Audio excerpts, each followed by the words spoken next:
जय Hind. RSP India पर आप लोगों का स्वागत है। आज हम लोग पढ़ने जा रहे हैं मुगल साम्राज्य का पार्ट 2 वीडियो। हम लोग पार्ट 1 में देखे थे बाबर के बारे में, और बाबर आप लोग के द्वारा बहुत अच्छा ये रिस्पांस दिया गया है, इसीलिए हम लोग स्टार्ट करते हैं आज हुमायूं, जो बाबर का सबसे बड़ा बेटा हुमायूं था। हम लोग इसके बारे में डिटेल जानकारी लेंगे। पहले हम लोग थोड़ा सा जानकारी लेंगे बाबर के बारे में, जो हम लोग पीछे एक ट्रिक आप लोगों को नहीं दे पाए थे, तो एक ये बाबर के बारे में ट्रिक है। जैसे हम लोग बाबर के बारे में जो जाने थे, तो बाबर के बारे में क्या क्या जाने थे कि बाबर का जन्म कब हुआ था, तो 14 फरवरी 1483 ईस्वी को फरगान में हुआ था।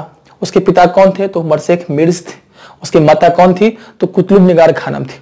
जिस तरह से बाबर जो है 1494 में गद्दी पे बैठा था, तो गद्दी पे बैठने के बाद जो है सबसे पहला अटैक आपका 1494 में ही समरकंद पे किया था। दूसरा अटैक भी समरकंद पे किया था 1497 में, समरकंद पे ही किया था। और तीसरा अटैक की बात करें तो तीसरा अटैक भी समरकंद पे ही किया था। तो इस तरह से हम लोग बाबर के बारे में विशेष जानकारी लिए थे, और ये ट्रिक हम लोग याद रखेंगे बाबर के बारे में, जिससे क्या होगा, तो इंडिया का जो क्वेश्चन बनता है कि बाबर जो इंडिया में अटैक किया था, यानी भारत में जो अटैक किया था, तो हम लोग इस ट्रिक के माध्यम से यह जानकारी ले सकते हैं। तो ट्रिक क्या है माय डियर, ये फेमस ट्रिक है, ये मेरा ट्रिक नहीं है। ट्रिक मतलब सभी आप लोग जानते ही होंगे। तो बस एक सिंपल ट्रिक क्या है कि पान खो चल घर। एक याद रखेंगे ट्रिक क्या है, बहुत अच्छा ही ट्रिक है। क्या है, पान खो चल घर, पान खो चल घर। तो हम लोग इससे क्या मीन्स, इससे क्या मतलब ट्रिक है, तो पान खो, पान से क्या निकलेगा, तो पान से पानीपत का युद्ध। ठीक है, पानीपत का युद्ध कब हुआ था, तो 1526 में हुआ था। ठीक है, पानीपत का युद्ध कब हुआ था, तो पानीपत का युद्ध 1526 में इब्राहिम लोदी और बाबर के बीच में हुआ था, जिसमें इब्राहिम लोदी की हार हुआ था। हम लोग पार्ट 1 में ही देखे हैं। जो आप लोग यदि पार्ट 1 नहीं देखे हैं तो इसी के प्लेलिस्ट में आपको पार्ट 1 मिल जाएगा, डिस्क्रिप्टिव में पार्ट 1 है, आप लोग वहां से पार्ट 1 देख सकते हैं। पान खो चल घर, तो पान से क्या हो गया, पानीपत का युद्ध, और पानीपत का युद्ध कब हुआ, 1526 में। पान खो से क्या है, तो खानमा, खो से मींस की खानमा, और खानमा का युद्ध राणा सांगा से हुआ था, आप लोग मालूम है, मैं बता दिया हूं आपको। तो पान खो से खानमा, और खानमा का युद्ध कब हुआ है, तो 1527 में हुआ। चल तो मतलब चल मींस क्या, तो चंदेरी का युद्ध 1528 में ही मेदिनी राय के साथ में हुआ था। और पान खो चल घर से घर का युद्ध हुआ था, ये लोदी के साथ में हुआ था, जो उसका भाई था मोहम्मद लोदी के साथ में हुआ था, जो बिहार की तरफ में लूटपाट कर रहे थे। वो हम लोग पार्ट 1 में बहुत अच्छे से इसको कवर किए हैं। आप लोग पार्ट 1 देखेंगे, देन ये सारी चीज क्लियर होगा। हम लोग चलिए स्टार्ट करते हैं हुमायूं के बारे में। आप लोग जानते हैं, मैं फर्स्ट वीडियो में ही बताया था कि बाबर का 4 पुत्र था। कौन कौन, तो आपका कामरान, अस्करी, हिंदाल और हुमायूं सबसे बड़े थे। तो जब बाबर 26 दिसंबर 1530 को मरते हैं, यानी इसका मृत्यु होता है 26 दिसंबर 1530 को, तो हुमायूं गद्दी पर बैठते हैं। तो फिलहाल हम लोग हुमायूं के बारे में थोड़ा सा विशेष जानकारी लेते हैं। ठीक है, हुमायूं का जो कार्यकाल होगा वो 1530 से 1556 के बीच में होगा। कब होगा, तो 1530 से 1556 के बीच में ये आपका हुमायूं का कार्यकाल होगा। तो हम लोग हुमायूं के बारे में पढ़ेंगे। बाबर के सबसे बड़ा पुत्र कौन था, तो हुमायूं। ठीक है, बाबर का 4 पुत्र था, तो चारों में सबसे बड़ा पुत्र जो था वो हुमायूं था। और हुमायूं का जन्म कहां हुआ था, तो 6 मार्च 1508 ईस्वी को ये काबुल में हुआ था। ठीक है, यदि हम लोग बात करें कि हुमायूं का जन्म कब हुआ, तो 6 मार्च 1508 ईस्वी को हुमायूं का जन्म हुआ, और ये काबुल कंधार में यानी काबुल में हुआ था। ठीक है, आगे चलेंगे। हम लोग वही बात करें कि हुमायूं की माता का क्या नाम था, तो हुमायूं की माता महम बेगम।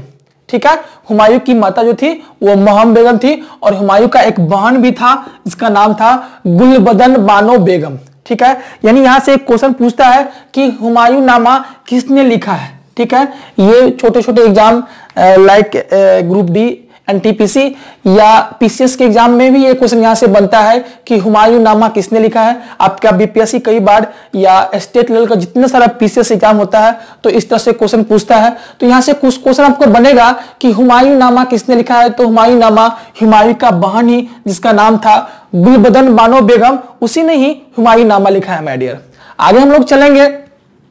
जब बाबर की मृत्यु होता है कब, 26 दिसंबर 1530 को, देन 4 दिन के बाद यानी 30 दिसंबर 1530 को, ठीक है, 30 दिसंबर 1530 को 23 वर्ष की अवस्था में हुमायूं जो है राजगद्दी पर बैठता है और आगरा के राजगद्दी पे संभालता है, किला को संभालता है। ठीक है, आगे चलेंगे लोग। पिता के यानी कि जिस टाइम वो राजगद्दी पे बैठते हैं तो बाबर मरने से पहले हुमायूं को अपना कुछ बताए थे कि जब हम मर जाएंगे तो आप अपने साम्राज्य को इस तरह से चलाना है, अपने साम्राज्य को इस तरह से विस्तार करना है। ठीक है, तो लिखा हुआ मैं लिखा हूं आपके सामने में कि पिता के कहे अनुसार हुमायूं जो है अपने साम्राज्य का विस्तार यानी अपने साम्राज्य का जो विभाजन होता है वो अपने चारों भाई में करता है, कुछ इस तरह से।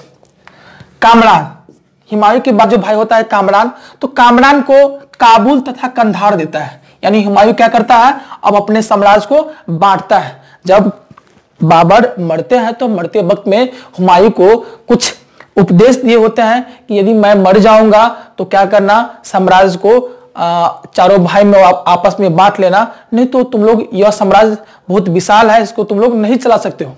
तो अपने पिता के कहे अनुसार, ठीक है, हुमायूं जो है अपने साम्राज्य का विस्तार करता है। फर्स्ट में हुमायूं के बाद जो होता है वो कामरान को जो है काबुल तथा कंधार क्षेत्र मिलता है वहां के मतलब राज करने के लिए। और इसके बाद अस्करी, तो अस्करी को संभल का क्षेत्र मिलता है। और हिंदाल, तो हिंदाल को आपको मेवात का क्षेत्र मिलता है। वही हम लोग बात करेंगे। एक होता है सुलेमान मिर्ज, तो सुलेमान मिर्ज हुमायूं का चचेरा भाई होता है। भाई हुमायूं के बारे में हम लोग आगे पढ़ेंगे। हुमायूं जो है उदार दिल वाला है, तो वो अपने चचेरा भाई को भी, बदखास एक होता है जहां पे मतलब हुमायूं वहीं की क्या था, उपराज्यपाल यानी कि राज्यपाल थे, वहीं के मतलब वो जो सूबेदार थे, यानी कि सिंहासन पे बैठने से पहले वो यहीं के मतलब सूबेदार थे, तो वो जो है अपने चचेरे भाई को देते हैं। और हुमायूं स्वयं जो है दिल्ली तथा आगरा को संभालते हैं। तो कुछ इस तरह से अपने पिता के कहे अनुसार हुमायूं जो है अपने साम्राज्य को अपने भाइयों में आपस में बांटते हैं। आगे हम लोग चलेंगे। जैसा कि हम लोग ने पढ़े थे कि हुमायूं जो है अपने साम्राज्य का विस्तार किया, अपने भाइयों में सारा साम्राज्य को बांटा, और बांटने के बाद जो है हुमायूं अब वो अपना साम्राज्य का विस्तार वो चाहा कि मैं भी अब शासक हूं, मैं भी साम्राज्य का विस्तार हो। तो हुमायूं जो है प्रथम अटैक जो है ये करता है आपका कलिंजर पे। प्रथम अटैक जो करता है हुमायूं का पहला आक्रमण 1530 ईस्वी में कलिंजर पे होता है। और कलिंजर पे प्रताप रुद्रदेव के खिलाफ जो है पहला अटैक होता है। कहा जाता है कि वो कलिंजर के किला को लगभग 4 से 5 माह तक घेरे था। जब 4 या 5 माह हो गया तो कलिंजर के जो मालिक थे यानी कि वहां के जो सूबेदार थे, उसे ऐसा फील हुआ कि अब हुमायूं यहां से हटने वाला नहीं है। तो प्रताप रुद्र इस किला से बाहर निकलते हैं और इस हुमायूं से एक संधि करते हैं कि मैं आपके सारे शर्त को मानता हूं, बदले में आप मुझे ये यहाँ की साम्राज्य चलाने दीजिए और बदले में जो भी टैक्स होगा मैं आपको पे करूंगा और 4 मंथ में जो आपका जितना सारा खर्च हुआ है वो भी मैं आपको दूंगा। हुमायूं बेचारा उदार दिल वाला व्यक्ति, हुमायूं मान जाते हैं कि ठीक है प्रताप रुद्रदेव तुम जो बोले वही सही हुआ, हम तुमको बख्श दिए और चुनार का जो किला है कलिंजर का जो किला है आपको हम दे दिए, बदले में तुम मुझे सालाना जो भी टैक्स होगा वो तुमको देना पड़ेगा।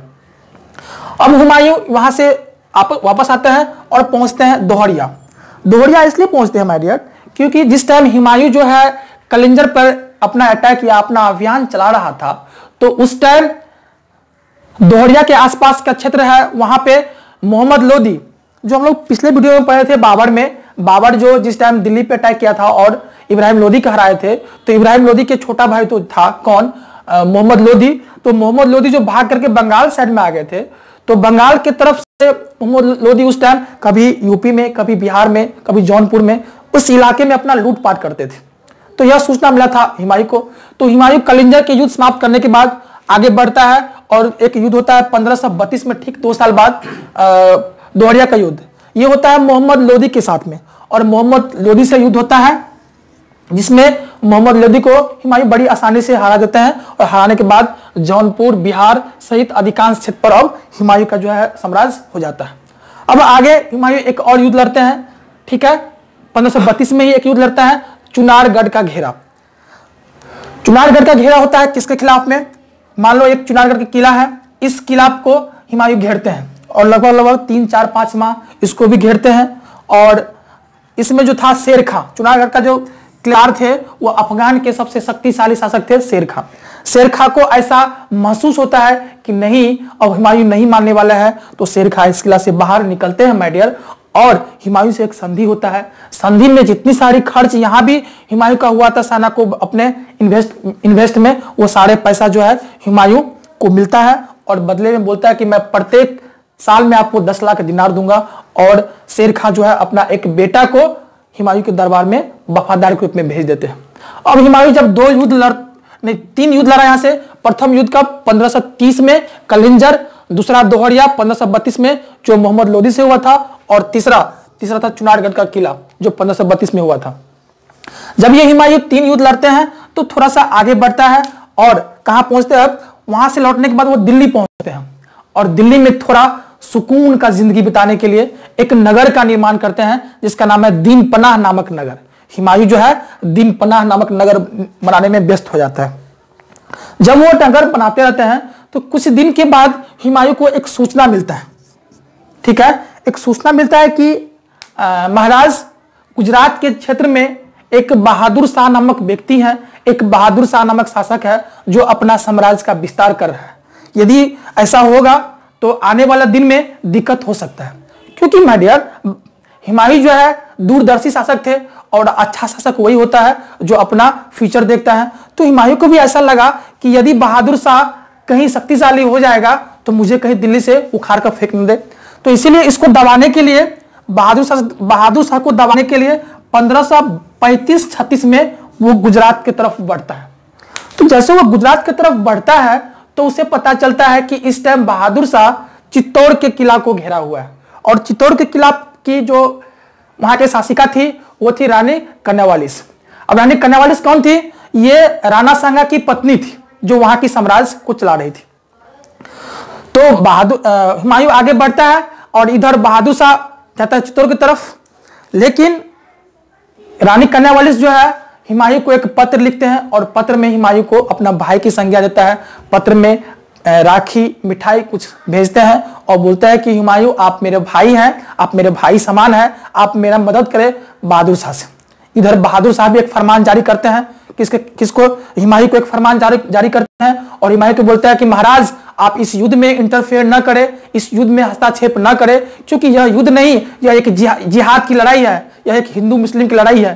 तो हुमायूं बेचारा 2 मिनट के लिए सोचते हैं, कुछ दिनों के लिए सोचते हैं कि करे तो करे क्या, लेकिन बाद में हुमायूं एक निर्णय पे पहुंचता है कि नहीं, मुझे मदद करना चाहिए, रानी कन्यावालिस का मुझे मदद करना चाहिए। वो आगे बढ़ते हैं, रानी कन्यावती का मदद करने के लिए वो आगे बढ़ते हैं। लेकिन यह सूचना मिलता है मैडर किसको?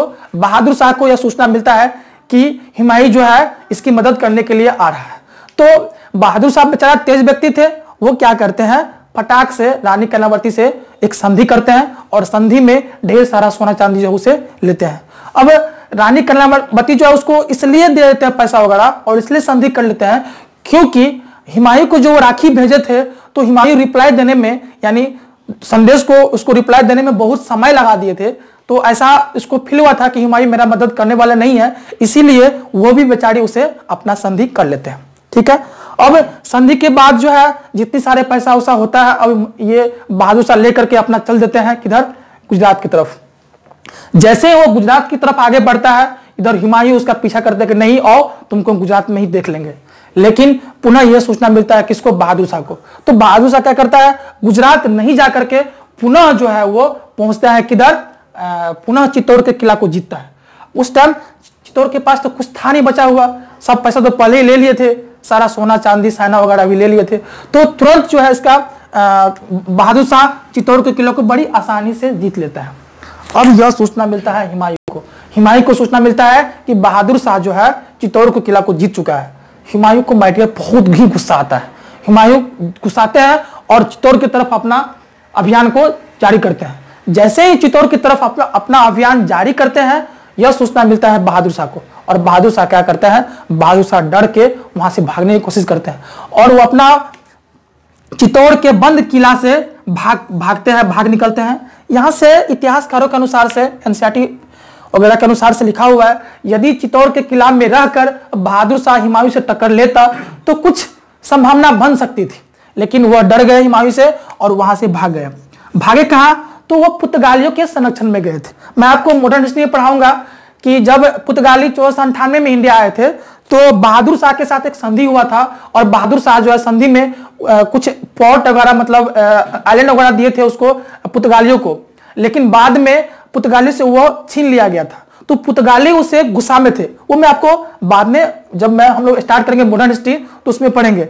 तो बहादुर शाह जब पहुंचते हैं पुर्तगालियों के संरक्षण में तो पुर्तगाली उसको बुलाते हैं, और इतिहासकारों के अनुसार से समुद्र में वो जहाज से गिर जाते हैं और डूबने से उसका मृत्यु हो जाता है। लेकिन बहुत सारे इतिहासकार ये भी बताते हैं कि एक माउंटेन से गिर के इसकी मृत्यु होता है। अब ट्रूथ क्या है, लेकिन एनसीईआरटी में यही लिखा हुआ है कि वो समुद्र में डूब के मर जाता है। वहीं पे जो है माय डियर जो है इसका चैप्टर क्लोज हो जाता है, बहादुर शाह के चैप्टर जो है वहीं पे क्लोज हो जाता है। हम लोग आगे चलेंगे। अब जब बहादुर शाह जो है खत्म हो जाता है तो हुमायूं वहां से निकलते हैं दिल्ली की तरफ, लेकिन उसे उसी बीच में एक सूचना मिलता है कि शेरशाह सूरी, शेरखा कौन, जो चुनारगढ़ का जो घेरा हुआ था और शेरखा को जो छोड़ दिए थे, अब उसको पता चलता है कि शेरखा जो है अपना साम्राज्य विस्तार कर रहा है बिहार के साइड में, उस साइड में जो है अपना साम्राज्य को आगे बढ़ा रहा है। हुमायूं को सूचना मिलता है कि शेरखा अपनी शक्ति को क्या कर रहा है, विस्तार कर रहा है। तो हुमायूं आगे बढ़ते हैं शेरखा की तरफ लड़ने के लिए, और वह अटैक करते कहां पे, चुनार की किला पे अटैक करता है, और चुनार की किला पे अटैक करते हैं 1538 में। हुमायूं उसको लगभग आराम से जीतते हैं।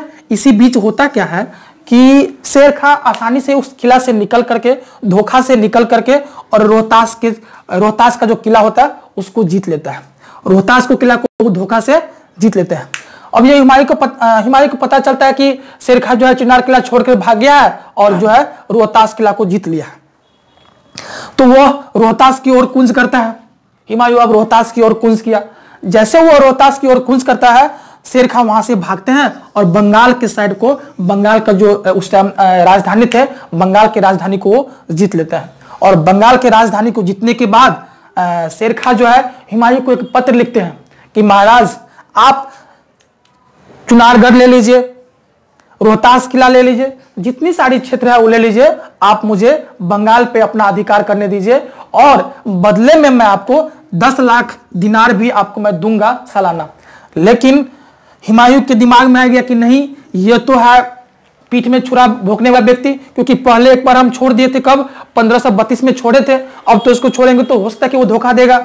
हुमायूं जो है अपने सेना के साथ बढ़ा बंगाल की तरफ। इसी बीच हुमायूं को माय डियर यह पता चलता है कि इसका एक वफादार भाई हिंदाल जो है आगरा में अपने आप को स्वतंत्र बादशाह घोषित करते हैं। आगरा में जो हुमायूं के कुछ वफादार होते हैं उसको कत्लेआम मचा करके आगरा का जो है वो स्वतंत्र बादशाह घोषित करता है। उसका एक भाई था, उसके बाद वाला वो हिंदाल अपने आप को वहां का स्वतंत्र बादशाह घोषित करते हैं। फिर भी हुमायूं परवाह किए बिना इधर बढ़ते हैं आगे बिहार के साइड में, किससे निपटने के लिए, शेरखा से। अब हम लोग देखते हैं तो जैसे ही अब शेरशाह सूरी इधर से बढ़ता है, बंगाल के तरफ से आगे बढ़ता है, वो जीटी रोड के होते हुए वो चौसा के आसपास पहुंचता है। और इधर माय डियर हुमायूं भी आगे बढ़ता है अपने सेना के साथ, बक्सर के पास से होते हुए वही पहुंचता है चौसा नदी के आसपास। और इधर शेरशाह सूरी जो है, शेरशाह जो है आगे बढ़ता है बंगाल की तरफ से, और गया की तरफ से, गया के साइड से होते हुए जीटी रोड के किनारे किनारे होते हुए वो भी पहुंचता है कहां पे, चौसा नदी के किनारे आके बैठता है। मैटर होता क्या है कि इधर हुमायूं पहुंचते हैं कहां पे, चौसा नदी के आसपास, यानी कि चौसा नदी पर, और इधर से जो है आपका कौन, शेरखा भी पहुंचते हैं चौसा। दोनों सेना आपस में सामने सामने खड़े होते हैं। अब युद्ध होगा, कल युद्ध होगा, परसों युद्ध होगा। इस तरह से कई माह तक दोनों सेना चौसा नदी के बगल में इंतजार करते हैं। हुमायूं भी इंतजार करते रहते हैं कि कब युद्ध हो, कब युद्ध हो। और माय डियर आप जानते हैं कि शेरशाह बिहार के क्षेत्र के थे। हम लोग नेक्स्ट वीडियो में शेरखा के बारे में, शेरखा के बारे में विशेष जानकारी लेंगे। तो शेरखा जो थे वो बिहार के बारे में थे, तो बिहार को उसको विशेष जानकारी था पहले से ही। शेरखा अपना घत लगाए हुए हैं कि आज बारिश हो, कल बारिश हो। होता क्या है, 2, 3, 4, 5 मंथ के बाद अचानक बारिश होता है, और जैसे ही बारिश होता है तो बारिश की पानी कर्मनाशा नदी में भर जाती है। ये रहा कर्मनाशा नदी और ये रहा गंगा नदी। इधर कर्मनाशा नदी में बारिश से पानी भर गया और इधर गंगा नदी में भी पानी भर गया। तुरंत क्या करते हैं, शेरशाह अटैक करते हैं किस पर, हुमायूं पर अटैक करते हैं। और देखते ही देखते हुमायूं की सेना हारने वाला होता है। जब यह फील होता है हुमायूं को कि मेरा सेना हारने वाला है, हुमायूं क्या करता है, अपना घोड़ा सहित गंगा नदी में कूद जाते हैं और किसी तरह से जो है अपना जान बचाते हैं। कैसे, तो जैसे वो घोड़ा सहित गंगा नदी में कूदते हैं तो एक निजाम नामक व्यक्ति, एक निजाम नामक जो भिश्ती होता है, नौ चालक होता है, वो हुमायूं को गंगा नदी से छान करके बचा करके निकालता है। हुमायूं उसे बोलता है कि तुम मेरा जान बचाए हो, आने वाला दिन में मैं तुम्हारा उपकार करूंगा, मैं जो हूं मुगल साम्राज्य का, मुगल वंश का मैं राजा हूं। तो बोलता है ठीक है महाराज, आप आगे निकलिए, अपने साम्राज्य को जीतिए और अपना लक्ष्य को जीतिए। तो हुमायूं माय डियर आगे जाकर जब साम्राज्य बनता है, मतलब कि जब बादशाह बनता है, तो हुमायूं जो है निजाम को एक दिन का बादशाह घोषित करते हैं। ठीक है, तो हम लोग देखे थे क्या, चौसा की लड़ाई।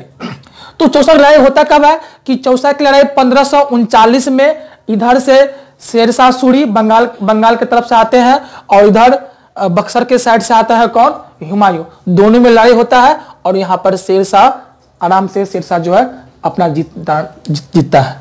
अब शेरशाह यहां पे जीतता है। माय डियर यहां पे देखो एक नोट लिखा हुआ है, चौसा की लड़ाई जीतने के बाद शेर खां ने शेरशाह सूरी का उपाधि धारण किया था। यानी शेर खां जो थे वही कौन थे, वो शेरशाह सूरी थे। नेक्स्ट जो वीडियो आपका आएगा उसमें हम लोग शेरशाह सूरी के बारे में विशेष जानकारी लेंगे। ठीक है, अब जैसे ही चौसा की लड़ाई हुमायूं हारते हैं तो वहां से जब वो निजाम नामक भिश्ती उसको बचाते हैं तो वहां से निकल कर वो आगरा के साइड पहुंचता है और आगरा के पास में अपना जितना सारा उसका भाई होता है, हिंदाल, कामरान, सब भाई को इकट्ठा करते हैं और एक युद्ध होता है माय डियर, कन्नौज या बिलग्राम के युद्ध, कन्नौज या बिलग्राम का युद्ध होता है। यह युद्ध आपका 17 मार्च 1540 ईस्वी को 17 मई 1540 ईस्वी को जो है एक कन्नौज और बिलग्राम के क्षेत्र में एक युद्ध लड़ा जाता है, जिसमें शेरशाह सूरी जो है हुमायूं को बड़ी अच्छी ढंग से हराते हैं। यानी कि शेरशाह सूरी अब मजबूत शासक बन गए होते हैं। अब हुमायूं को पुनः बिलग्राम और कन्नौज के युद्ध में हार की सामना करना पड़ता है। हुमायूं वहां से भागते हैं और भाग के सिंध के क्षेत्र में पहुंचते हैं। ठीक है, हुमायूं जो है वहां से भागा और सिंध के आसपास में जाके भटकने लगा। उसका कोई भाई उसे मदद करने वाला रहा नहीं, क्योंकि सब अपने अपने जगह पे व्यस्त हो गए। अब हुमायूं बेचारा दिन प्रतिदिन कभी वहां भटकते अपना जीवन यापन कर रहा था। वही बात करें तो काबुल और कंधार पर, माय डियर उस टाइम काबुल और कंधार पर हुमायूं का भाई कामरान का ही शासक था। तो हुमायूं जब सिंध की तरफ भाग के गए थे तो वो कामरान से संपर्क साधा कि भाई ऐसा ऐसा हाल है मेरा। तो कामरान भी उसका कोई मदद नहीं किया, बोला मुझे आपसे कोई मतलब ही नहीं है। वह बेचारा कुछ दिनों के बाद आगे भटकते हिंदाल के यहां पहुंचा। तो हिंदाल के एक गुरु थे, एक आध्यात्मिक गुरु थे जिसका नाम था मीर अली। आध्यात्मिक गुरु कौन थे, तो मीर अली हिंदाल के आध्यात्मिक गुरु थे मीर अली। माय डियर हुमायूं उसके पुत्री हमीदा बानो बेगम, यानी 29 अगस्त 1541 ईस्वी को हुमायूं जो है हमीदा बानो बेगम से निकाह करते हैं, शादी कर लेते हैं।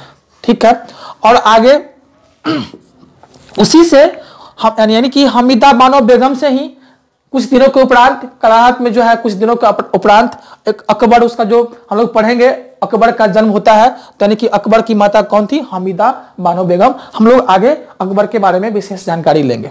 अब हुमायूं जो है वहां से निकलते हैं, कहां से, हिंदाल के आसपास से। तो कामरान और अस्करी उसका भाई के पास पहुंचते हैं। तो कामरान और अस्करी के पास पहुंचते हैं तो हुमायूं का वहां भी कोई मदद नहीं मिला, यानी कि कामरान और अस्करी भी उसको जो कोई मदद नहीं किया। तो अब बेचारा करे तो क्या, हुमायूं दिन प्रतिदिन भूखर की जिंदगी यानी कि दिन प्रतिदिन एक राजा जब भटकता है तो राजा को प्रतीत होगा कि कैसा वो भटकता होगा, क्या महसूस होता होगा। तो सिंध के क्षेत्र में आसपास में वो भटकता था। तो भटकते भटकते माय डियर एक ईरान के दरबार में पहुंचता है। वो जब वह भटकते भटकते ईरान के जो वहां के एक शासक थे, जिसका नाम लोग शाह के नाम से जानते हैं, तो भटकते भटकते ईरान के शाह के जो ईरानी थे वो शाह के दरबार में पहुंचते हैं। और शाह के दरबार में पहुंचते हैं, उससे मदद मांगते हैं कि महाराज आप मेरा कुछ मदद करिए। तो ईरानी शाह जो है हुमायूं को बोलता है कि मैं आपका मदद करूंगा, लेकिन आपको जो है मेरा धर्म शिया धर्म जो है अपनाना पड़ेगा। हुमायूं बेचारा बहुत तकलीफ से गुजरते रहते हैं। तो हुमायूं करे तो करे क्या। हुमायूं बोलते हैं ठीक है, आप जैसा चाहे वैसा ही होगा। हुमायूं शिया धर्म स्वीकार कर लेते हैं। जब हुमायूं माय डियर शिया धर्म स्वीकार करते हैं तो शाह जो है इसका मतलब बोलता है चलो तो मैं तुम्हारा मदद करूंगा, और अटैक करते हैं। प्रथम अटैक किस पे, तो काबुल और कंधार पे, यानी कि अपने शक्ति को बढ़ाने के लिए सबसे पहले हुमायूं जो है काबुल और कंधार पे अटैक करते हैं, जो बहुत पहले बाबर जीता था। ठीक है, तो काबुल और कंधार पे अटैक करते हैं शाह की सहायता से हुमायूं, और बड़ी आसानी से कामरान को हरा देते हैं और काबुल और कंधार पे अपना अधिकार कर लेते हैं। कामरान को हराने के बाद उसको बंदी बना लेते हैं, और बंदी बनाने के बाद कामरान कुछ हरकत करते हैं तो बाद में जो है उसको पैर हाथ को बड़ी हिसाब से तोड़ ताड़ के और मक्का पे उसको रवाना कर देते हैं, मक्का के लिए अपने भाई को भेज देते हैं। ठीक है, आगे हम लोग चलेंगे। अब जब जो 1545 ईस्वी में, ठीक है, जब 1545 ईस्वी में शाह की सहायता से काबुल और कंधार को जीतता है, कुछ दिनों के बाद अब वो अस्करी के पास पहुंचता है। ठीक है, और अस्करी से संभल भी बड़ी आसानी से जीतता है। माय डियर, जब काबुल और कंधार को जीता तो कुछ दिनों के उपरांत वो आगे बढ़ता है और संभल क्षेत्र पर अपना अधिकार अपने भाई से ही अपना अधिकार करता है, और उसे भी अस्करी को भी आंख निकाल करके और मक्का के लिए भेज देते हैं। क्योंकि हुमायूं रहा नहीं, अब क्रूर हुमायूं बन गया। बेचारा उदार दिल वाला व्यक्ति था, लेकिन उसको अपने भाई सब से कोई मदद नहीं मिला था, इसीलिए वह अपने भाई को क्या, वो किसी को भी आंख निकाल सकता था उस टाइम, तो वह अपने भाई को भी आंख निकाल करके वो आगे बढ़ा और आगे बढ़ता है। किसके पास पहुंचता है, तो अब इसका एक प्रिय भाई है माय डियर हिंदाल। इसका एक प्रिय भाई था हिंदाल। वो हिंदाल से अपना संपर्क साधा। जैसे हिंदाल से संपर्क साधने की कोशिश किया, लेकिन उसे पता चलता है कि इसका प्रिय भाई हिंदाल जो है 1551 में एक युद्ध में मारा गया। तब हुमायूं अकेला बच गया। चारों भाई था, चारों भाई, दो भाई तो मक्का पे चला गया, एक भाई बेचारा मर गया। अब हुमायूं अकेला ही बच गया, अकेला बच गया। इसी बीच हुमायूं को 1554 के आसपास में एक सूचना मिलता है। 1554 के आसपास में हुमायूं को एक सूचना मिलता है कि शेरशाह सूरी, वही जो चौसा का युद्ध में हुमायूं को हराया था, या कनौज या बिलग्राम के युद्ध में हुमायूं को हराया था, अब जो है शेरशाह सूरी और उसका पुत्र इस्लाम शाह, 1554 के आसपास में हुमायूं को सूचना मिलता है कि शेरशाह सूरी और इसका पुत्र इस्लाम शाह की मृत्यु हो गया है। हुमायूं बड़ी खुश होते हैं और वह आगे बढ़ते हैं दिल्ली की तरफ, अपना सैन्य अभियान कुंज करते हैं, यानी कि जीतने के लिए आगे बढ़ते हैं शाह की सहायता से। जैसे वो आगे बढ़ते हैं तो 1555 में एक मच्छीवाड़ा जगह है गुजरात के साइड में ही। 1555 ईस्वी में मच्छीवाड़ा का युद्ध होता है, और मच्छीवाड़ा का युद्ध जीतने के बाद हुमायूं बड़ी आसानी से पंजाब के क्षेत्र पर अपना जो है अधिकार करते हैं, और पंजाब पे अधिकार करने के बाद वह दिल्ली की तरफ आगे बढ़ते हैं। मैं आपको बताऊं, उस टाइम दिल्ली पर सिकंदर सूरी का शासन चल रहा होता है। तो उस समय दिल्ली पर सिकंदर सूरी का शासन चल रहा होता है। हुमायूं आगे बढ़ता है। मच्छीवाड़ा का युद्ध जब जीता है 1555 में, तो उसका हौसला बड़ी बुलंद होता है। पहले तो अपने भाई सबको हरा रहा था, तो थोड़ा सा बेचारा को दिक्कत भी, भाई भाई होता है तो थोड़ा सा दिक्कत भी हो रहा था। लेकिन जब वो मच्छीवाड़ा का युद्ध जीतते हैं तो हुमायूं फॉर्म में आते हैं, उसमें थोड़ा सा उत्तेजना बढ़ता है और वो आगे बढ़ता है दिल्ली की तरफ, और दिल्ली की तरफ कुंज करता है किससे, सिकंदर सूरी से लड़ने के लिए।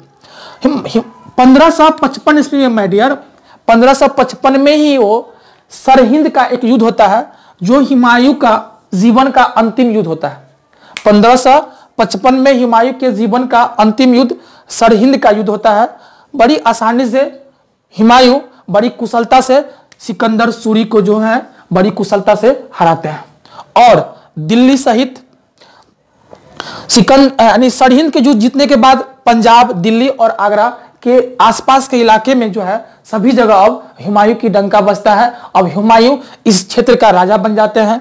ठीक है, अब जैसे ही हुमायूं पुनः 1555 में बादशाह बनते हैं, बेचारा बड़ी भूखर की जिंदगी, बड़ी दर बदर भटकता है। हुमायूं ही एक ऐसा शासक है माय डियर जो कभी चैन का जिंदगी नहीं बिताया, भटकते भटकते रहा और आगे जनवरी 1556 में जो वो दीनपनाह नामक घर बनाया था, दीनपनाह नामक नगर बनाया था, उसी में उसी की सीढ़ियों में, उसी की पुस्तकालय की सीढ़ियों से गिर करके जो है हुमायूं की मृत्यु हो जाता है। यानी कि जनवरी 1556 में हुमायूं बेचारा भटकते भटकते दीनपनाह की सीढ़ियों से उसकी मृत्यु होता है। तो इतिहासकार लेनपुल ने कहा है कि हुमायूं जो है भटकते भटकते दीनपनाह नामक सीढ़ियों से लास्ट में वो उसकी जीवन की जो है ज्योति बुझ जाता है। मैं डियर आपको मैं यहाँ पे ये बताना चाहूंगा, हुमायूं ज्योति विश्वास यानी कि ज्योति विद्या में बड़ी विश्वास रखता था। हुमायूं जो है पंडित जी धर्म को बहुत मानने वाला व्यक्ति थे, इसलिए हुमायूं जो है सप्ताह में 7 रंग की कपड़ा पहनता था। यानी कि शनिवार को अलग टाइप का रेड टाइप का जो भी है, मंगलवार को अलग टाइप का, शनिवार का ब्लैक टाइप का जो भी है, मतलब 7 रंग का 7 दिनों में वो 7 रंग का कपड़ा पहनता था। ऐसा हुमायूं का मानना था कि इससे जो है विद्या होता है, संपत्ति होता है, या इससे शासक में पावर मिलता है। तो हम लोग एक बार रिव्यू करेंगे पूरा शुरू से अंत तक कि हुमायूं की शासनकाल कैसे से कैसा रहा, हम लोग आगे इसके बारे में देखेंगे। तो एक बार हम लोग देखेंगे कि हुमायूं जो है, हुमायूं का जीवन काल कैसा रहा। माय डियर, हुमायूं का जन्म आप लोग देखे थे कि ये हम लोग नेक्स्ट स्लॉट था। तो हुमायूं का जन्म कब हुआ था? तो 6 मार्च 1508 ईस्वी का जो हुमायूं का जन्म कहाँ हुआ था? काबुल और कंधार में ही हुमायूं का जन्म हुआ था 6 मार्च 1508 में ही, मतलब ठीक है। आगे जब उसका राज्याभिषेक की बात करें हम लोग, तो जब बाबर मरते हैं कब? 26 दिसंबर 1530 को जब बाबर की मृत्यु होती है, तो 4 दिन के बाद यानी कि 30 दिसंबर 1530 को जो है हुमायूं राजगद्दी पे बैठते हैं। और हुमायूं राजगद्दी पे बैठने के बाद, हुमायूं एक अच्छा शासक है, तो हुमायूं राजगद्दी पे बैठने के साथ ही अपना साम्राज्य विस्तार करना चाहा, क्योंकि आप लोग जानते हैं कि हुमायूं जो है बदखास के मतलब सूबेदार थे, तो उसे शासन की गुण पहले से ही था। तो वह अपना प्रथम अटैक जो है 1530 में ही कलिंजर पे करते हैं। डियर 1530 में हुमायूं अपना अटैक, मैं आपको बताता पीछे ही कि 1530 में हुमायूं जो है प्रथम अटैक करते हैं कहां पे? कलिंजर पे, प्रताप रुद्रदेव के खिलाफ, और वहां पे उसको घेर के वहां संधि होता है। इसके बाद दूसरा युद्ध करते हैं दोहरिया में किसे? तो मोहम्मद लोदी, जो इब्राहिम लोदी के छोटा भाई थे मोहम्मद लोदी, उसी से बिहार के आसपास के क्षेत्र जीतते हैं। और माय डियर तीसरी युद्ध की बात करें तो चुनारगढ़ के घेरा। और तीसरा युद्ध कब होता है? तो तीसरा युद्ध आपका 1532 में ही होता है। 1532 ईस्वी में ही चुनारगढ़ का घेरा होता है, जहां पर शेर खां को घेरते हैं और उसके बाद दीनपनाह नामक नगर बनाने में व्यस्त होता है। और उसको जो है अब एक सूचना मिलता है कि गुजरात में जो है बहादुर शाह नामक व्यक्ति जो है शासक जो अपना साम्राज्य का विस्तार कर रहा है, तो वो उधर आगे बढ़ता है। और जब वो उधर से गुजरात की तरफ से आगे आता है, तो पता चलता है कि शेर खां जिसे वो छोड़ दिया था, अब वो अपना साम्राज्य विस्तार करता है। तो वही शेर खां से चौसा की लड़ाई होता है 1539 में। यहाँ से हम लोग पढ़े हैं कि चौसा की लड़ाई 1539 में होता है, और यहाँ पे शेर खां जो है बड़ी आसानी से जीतता है। और शेर खां जो है चौसा युद्ध जीतने के बाद शेर खां अपना एक उपाधि धारण करता है, कौन सा? शेरशाह सूरी की उपाधि धारण करते हैं। और वहां से बच के फिर हुमायूं जो आगे बढ़ता है, कन्नौज और बिलग्राम की युद्ध होता है 17 मार्च 1540 को। वहां भी जो है हुमायूं की हार होता है, और वहां से हारने के बाद माय डियर हुमायूं भाग जाते हैं कहां पे? तो सिंध की तरफ में जाता है, जहां पर उसका कोई भाई वगैरह हेल्प नहीं करता है। और बाद में वह अपने एक भाई हिंदाल, उसके आध्यात्मिक गुरु की बेटी कौन, मीर अली की पुत्री हमीदा बानो बेगम से निकाह करते हैं, जिससे जो है बाद में अकबर की मतलब प्राप्ति होता है। और वहां से बढ़ने के बाद जो है भटकते भटकते शाह के दरबार में मैसूर पहुंचता है और शाह की सहायता से अपने दोनों भाई पे पहले अधिकार करते हैं। और अधिकार करने के बाद 1554 में हुमायूं को सूचना मिलता है कि दिल्ली के साइड में अभी जो है कौन, वही शेरशाह सूरी और उसका पुत्र इस्लाम खां की मृत्यु हो चुका है। तो वो दिल्ली की तरफ आगे बढ़ता है और 1555 में मच्छीबारा के युद्ध जीतता है। और मच्छीबारा युद्ध जीतने के बाद ही आगे बढ़ता है और सिकंदर सूरी से सरहिंद के युद्ध की लड़ाई लड़ता है। और सरहिंद में है आसानी से जीतने के बाद जो है हुमायूं आपको दिल्ली, आगरा और पंजाब सहित आसपास के इलाके पे वहां की महाराज यानी कि वहां की राजा हो जाता है। और राजा बनने के बाद जो है हुमायूं निजाम नामक भिस्ती को भी एक दिन का बादशाह बनाते हैं। ठीक है। और हुमायूं की मृत्यु कब होता है, तो हुमायूं की मृत्यु, यदि हुमायूं की अंतिम युद्ध की बात करें तो सरहिंद की युद्ध, और हुमायूं की मृत्यु जनवरी 1556 में होता है। कहां होता है, तो दिनपनाह नामक सीढ़ियों से गिरकर उसकी मृत्यु होता है। और हुमायूं जो है ज्योतिष विद्या में विश्वास करने वाले थे। इस तरह हम लोग पूरा देखे हैं। और यहाँ से आप कोई भी बुक को पढ़ेंगे तो बहुत मजा आएगा, यहाँ से क्वेश्चन बनेगा। यदि आपको यह वीडियो अच्छा लगे तो लाइक, शेयर और सब्सक्राइब जरूर करेंगे।